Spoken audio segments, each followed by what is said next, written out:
Directives तो दिए हैं फर्स्ट अपीलेट अथॉरिटी को ऑनलाइन हियरिंग लेना। और मैंने सुना तो है कि बहुत ऑनलाइन हियरिंग हो रहे हैं, लेकिन कितना सही हो रहा है गलत हो रहा है वो तो मुझे पता नहीं है। दूसरी जो बात है कि इंफॉर्मेशन कमिश्नर्स सभी पब्लिक अथॉरिटी को डायरेक्टिव्स दे सकते हैं अंडर सेक्शन 19(8)A। वो आप डायरेक्टली वो इंफॉर्मेशन कमिश्नर्स बोल सकते हैं कि एटलीस्ट करंट ट्रेंड के हिसाब में ऑनलाइन हियरिंग लेना ज़रूरी है, ऐसा वो डायरेक्टिव्स भी दे सकते हैं in the interest of right to information. दूसरी जो बात है, हमारे वहाँ कोरोना तो ये कोविड का जो इशू अभी आया है, लेकिन हमारे देश में जितना कोर्ट ने जो कोरोना डिसीज फैलाया है उतना शायद किसी वायरस ने फैलाया नहीं होगा। सबसे वर्स्ट सिस्टम हमारे जो जुडिशियल सिस्टम ने जो अडॉप्ट किया है कि जितना हम स्लो काम कर सके उतना उनके लिए बेनिफिट होगा। और मैं ये कह रहा हूँ कि हाईकोर्ट और सुप्रीम कोर्ट में टेक्निकल पॉइंट्स में अगर आर्ग्यूमेंट होते हैं तो एटलीस्ट उधर तो लगा दीजिएगा। लोअर कोर्ट में होता है नहीं होता है ये सब सोचने के बाद जिधर हो सकता है उधर वो करने के बगैर दूसरों के बारे में डिस्कस करते रहना कोई मतलब नहीं है। अगर सुप्रीम कोर्ट में हो सकता है तो सुप्रीम कोर्ट में करना चाहिए, नीचे स्थल तक होता है करके यही हम बात करते रहेंगे तो कोई मतलब नहीं है। तो हाई कोर्ट और सुप्रीम कोर्ट ने इसको इमीडिएट अडॉप्ट करना चाहिए, नीचे होता है नहीं होता है वो आगे देखा जाएगा। अगर हाई कोर्ट में और सुप्रीम कोर्ट में ज्यादा डिसीजन जल्दी होंगे तो नीचे के लेवल में भी उनके ऊपर प्रेशर आएगा कि उनको डिसीजन लेना पड़ेगा।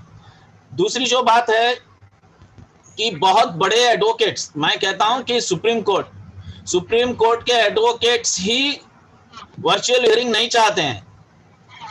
मैं बोलता हूं कि मुंबई से कुछ एडवोकेट्स ऐसे हैं वो बोलते हैं कि सुप्रीम कोर्ट के जो दिल्ली में जो बैठे हैं उनकी इंपॉर्टेंस कम हो जाएगी जब वो पूरे देश भर में सुप्रीम कोर्ट के हियरिंग चालू होंगे।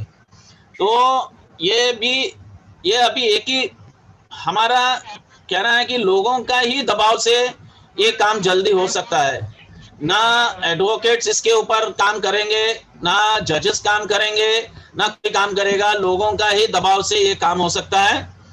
जिधर डायरेक्टली जैसे क्रिमिनल मैं मान सकता हूँ कि थोड़ा सा विटनेस वेरिफिकेशन का तकलीफ हो सकता है, लेकिन बाकी के विषय में मुझे नहीं लगता है कि कोई लॉ पॉइंट्स के ऊपर आर्ग्यूमेंट होता है तो वर्चुअल हियरिंग क्यों नहीं हो सकती है। हो सकती है, नहीं हो सकती है ये मानने ही तैयार नहीं। लेकिन कुछ क्वासी जुडिशियल जो है वो भी नहीं चाहते हैं कि वर्चुअल हियरिंग हो। वर्चुअल हियरिंग मुझे आप बताइएगा, जितने भी क्वासी जुडिशियल्स हैं उनको बाकी के काम करने नहीं आते हैं, व्हाट्सएप देखना आता है, ऑनलाइन बोलना आता है, मोबाइल बोलने आते हैं, सब कुछ आता है, तो ये काम नहीं कर सकते हैं क्या? कर सकते हैं, उनको करना ही नहीं है। दूसरा जो बात है, हम हर बार हम बोलते हैं कि एकदम रूरल एरिया वाले को वर्चुअल हियरिंग में पार्टिसिपेट होना मुसीबत होगा। मुझे बताइए कोर्ट में कौन सा कितने लोग पर्सनली कोर्ट में जाते हैं? क्या एडवोकेट के पास किसी के पास ईमेल आईडी नहीं है? आज सभी के पास ईमेल आईडी है, सभी लोग यूज कर रहे हैं। तो मुझे लगता है कि ये कहना गलत होगा कि पर्सनल हियरिंग एकदम रूरल एरिया में इसकी पहुंच नहीं है। सब ने रूरल एरिया में बैठ के सभी एडवोकेट कोई काम नहीं कर रहे हैं, सभी एडवोकेट के पास डिस्ट्रिक्ट लेवल में है वो काम कर रहे हैं। एक भी एडवोकेट ऐसा मुझे नहीं दिखता है जिसके पास मोबाइल नहीं है और जिसके पास ईमेल फैसिलिटी नहीं है। मुझे लगता है कि है, हाँ थोड़ा सा दिक्कत होगा लेकिन वो सॉल्व हो जाता है। लेकिन पहले प्रिंसिपली हम एग्री करना चाहिए कि हमें वर्चुअल हियरिंग चलेगा, ऑनलाइन हियरिंग चलेगी, ये हमने देखना चाहिए ना। हम डिस्कस कर रहे हैं कि भाई सेशन कोर्ट तक नहीं जाएगा, वो कोर्ट तक नहीं जाएगा। अरे जो कोर्ट कर सकते हैं उनको तो करें, हाई कोर्ट करे, सुप्रीम कोर्ट करे, एग्जाम्पल तो लेके आए। जितने कमीशंस हैं क्या वे नहीं कर सकते हैं? करना ही नहीं है। 99% कमिश्नर्स को ऐसे काम करना नहीं है, सब लोग रिटायरमेंट बेनिफिट ले रहे हैं। ये हमारा we have two defame commissions. कुछ अगर एक दो जो कर रहे हैं, राहुल सिंह जी कर रहे हैं, सब कर रहे हैं, तो हम इसमें खुश होके कोई मतलब नहीं रहेगा। हमने बोलना चाहिए कि जो वो कर रहे हैं तो आप करो, नहीं करते हो तो हम आपका नाम ब्लैकलिस्ट में डालेंगे, भले वो जो समझना है समझे। हमको कोई उससे लेना देना नहीं है, क्योंकि we are concerned about the positions, not about the individuals. So मुझे लगता है कि लोगों का दबाव रहना चाहिए। और मैं कहता हूं कि अगर आज का जो जितना भी रिकॉर्डिंग है, ये रिकॉर्डिंग भी आप चीफ जस्टिस को भेज दीजिएगा, लोगों की क्या इच्छा है और कितने लोग ने सुझाव दिया है, वो सुझाव को देखो, पूछो। I think we need to pressurise, and I think there are some जजेस in the at present in Supreme Court who are proactive for virtual hearings. चालू करें, प्रेशर नहीं होगा तो नहीं होगा। मुझे लगता है कि यही मैं कह सकता हूं। मैं ज्यादा जुडिशियल इसमें नहीं पढ़ा हूं,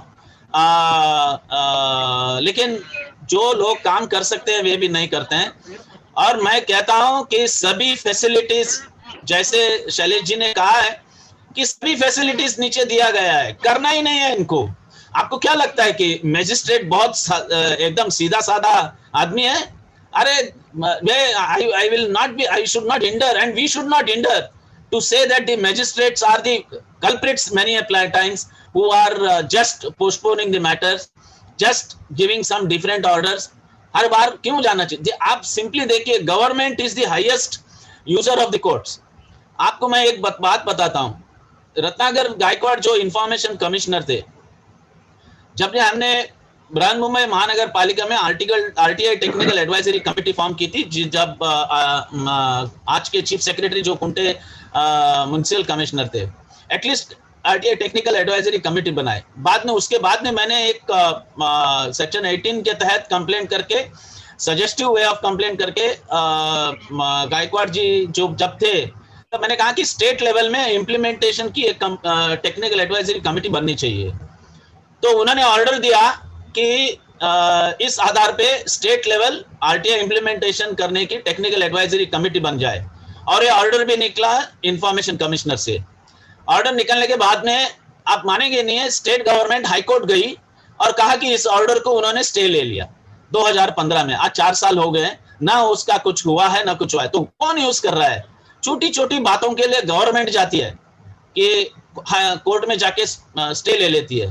तो हमने भी पूछना चाहिए कि भैया कितने गवर्नमेंट के केसेस है, कितने एडवोकेट ने उस चीज के ऊपर स्टेट ने पैसे दिए हैं। सिंपल इश्यूज के लिए करोर्स ऑफ रुपीस पैसे खर्च किए जाते हैं। मैं कहता हूं लोगों ने वो देखा नहीं, legal fraternity in the state is the highest paid all over India. Second level हर एक कोर्ट सामने वाले से भी लेते हैं। मैं देखा हूं कि municipal corporation of greater Mumbai में इतने एडजॉर्नमेंट्स लेते हैं कि सामने की जो इलीगल काम करता है वही जाके वो म्युनिसिपल कॉर्पोरेशन के एडवोकेट को, अपने एडवोकेट को नहीं मिलता है, वो म्युनिसिपल कॉर्पोरेशन के एडवोकेट को मिलता है और पैसे देता है और डेट एक्सटेंड करके लेता है। तो मेरा ये कहना है कि लोगों का दबाव से ये हो पाएगा। और मैं कहता हूं अगर सुप्रीम कोर्ट ने तय किया तो भाई उधर इंप्लीमेंट करो, उसके बाद में हाई कोर्ट करेगा, उसके बाद में लोअर कोर्ट करेंगे। उधर अगर केसेस क्लियर हो जाते हैं तो नीचे से केसेस देने ही पड़ेंगे उनको वापस। तो जब तक ये ऊपर वाले ही काम नहीं करेंगे तो हम हर बार नीचे सेशन कोर्ट में होना चाहिए, उधर होना चाहिए, इधर होना चाहिए, उधर जस्टिस के लिए रुके, ये सब मत बोलिएगा।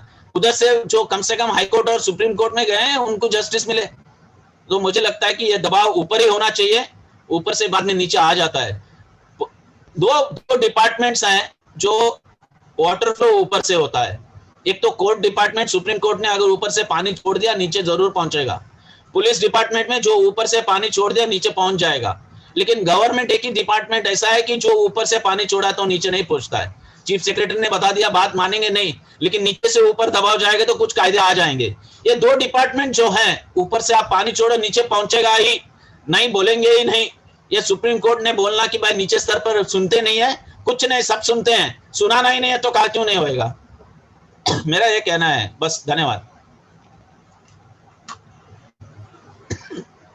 बिल्कुल, प्रभु सर ने बहुत ही महत्वपूर्ण बात कही है कि सुधार तो ऊपर से ही संभव है, ऊपर से होगा तो नीचे होगा। सीधी सी बात है। आज हम जाते हैं कोई भी, चाहे आयोग के ही एक आदेश की अपन बात करें, तो हम ये देखते हैं कि जब भी आयोग कोई आदेश देता है तो एक बात कहता है कि हाई कोर्ट का आदेश या सुप्रीम कोर्ट का आदेश। तो मतलब हर कोई, मतलब जुडिशियरी की जब अपन बात करें तो टॉप से ही सब कुछ होता है। और यदि टॉप से ही मतलब इसमें रिफॉर्म चालू होगा, वो स्वयं ही इसमें सुधार करेंगे तो निश्चित तौर पे नीचे वाले तो हर हाल में ही करेंगे और ऑटोमेटिकली सब हो जाएगा। तो इस बात से तो मैं पूरी तरह से सहमत हूँ प्रभु सर से। और अब इस विषय में गांधी सर को मैं एक बार पुनः अपना इनवाइट करूँगा कि सर इसमें अब आप अपना एक पक्ष रखें और साथ में हमारे जो यहाँ पे पार्टिसिपेंट्स हैं वो कुछ पूछना चाहते हैं तो कृपया आप लोग अपनी अ, तो अपनी बात रख सकते हैं, पार्टिसिपेंट्स हमारे हैं तो। सर एक मैं मनीष तिवारी बोल रहा हूँ सर, नमस्कार। हेलो, हाँ बोलिए। मैं एक बोलिए बात बोलिए रखना तिवारी जी। चाहता था। एक बात मैं रखना चाहता हूँ। मैं अच्छा, सब कोई हमारे जो एडवोकेट जी हैं